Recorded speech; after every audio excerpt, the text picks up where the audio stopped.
Marie-Paul Bell est courageuse dans l'adversité. La chanteuse, qui a fêté ses 78 ans le 25 janvier, sort son nouvel album Un soir entre mille, alors même qu'elle mène un combat contre la maladie.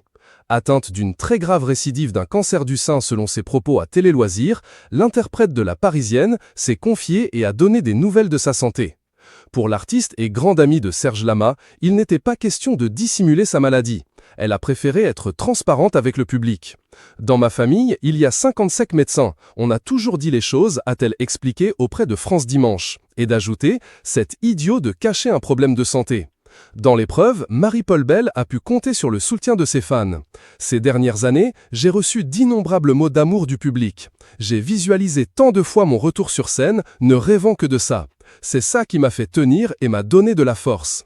L'interprète de Quand nous serons amis tient donc à véhiculer un message d'espoir auprès du public. Quand on a la chance d'être une personnalité publique, c'est bien aussi d'en parler pour dire qu'on peut s'en sortir, qu'il y a de plus en plus d'espoir. J'en suis la preuve. Mais comment se sent-elle à présent ? Je reviens de très loin. Maintenant, je vais bien. Je suis toujours sous traitement, mais je suis très en forme. Quand j'étais malade, je ne pensais qu'à retourner sur scène. Sans cela, je me serais laissé aller et je n'aurais pas été là pour vous parler, a-t-elle confié à Télé Loisirs. La chanteuse est en forme au point de pouvoir donner une série de concerts en janvier au Théâtre de Passy à Paris. Une bonne nouvelle donc. Aujourd'hui, Marie-Paul Bell continue de se produire sur scène et tente de croquer la vie à pleines dents. Elle n'a qu'un seul regret, avoir renoncé à l'amour de sa vie, la romancière Françoise Mallet-Joris. Lorsque celle-ci lui avait avoué qu'elle l'avait trompée le temps d'une courte passadée, la chanteuse avait décidé de rompre leur relation amoureuse.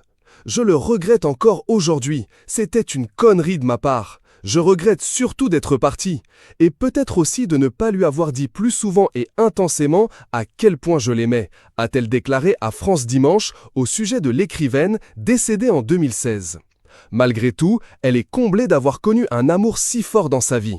Auprès de Télé Loisirs, elle a assuré « Cette complicité et cet amour a duré toute ma vie, sous toutes ses formes.